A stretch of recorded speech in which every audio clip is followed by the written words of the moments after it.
goizean presari gabe jantzi gara, eta belagilearen ametsa gogoratuz, basoan barrena ibili gara astiro-astiro.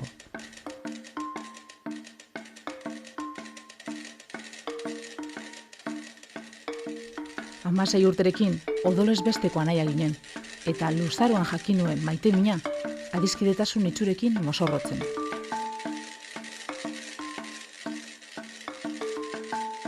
Gure balkoian.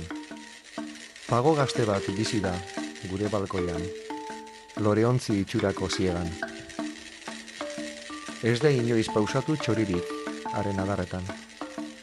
Ez du inork haren enborrean maitasun testigantzarik tatuatu. Lurra falta du zuhaitz izaten jarraitzeko, eta esperantza itzale egiten jarraitzeko. Gure balkoian bizi den pagoak ez du basorik helburu, eta hala ere, hosto berriak hasten zaizkio udaberrietan. Martin, 20. segundoan konturatu nahi zeu zarela. Lehenago, kantoi bat, itzalbi eta angelu zuzenaren barruan gorputzak harrapatuta. Haragi zatibik egiten duten zutabe bat gero, isiltasun zikin bat eta orbana. Paus, atzerantz.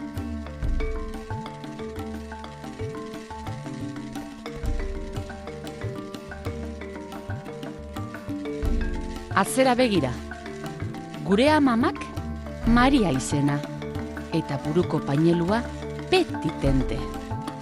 Beltza egunez, zuria gauez, burua zaintzeko erabiltzen omen zuen, edo iragana gordetzeko, antzinakoek diotenez.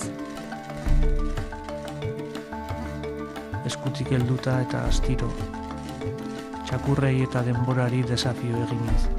Luzaroan, baina ez beti. Eta hala ere, hosto berriak hasten zaizkio udaberrietan. Berarekin larrutan egiten duen zuek jasan ezin bat, niretzat. Eta buruko painelua betitente.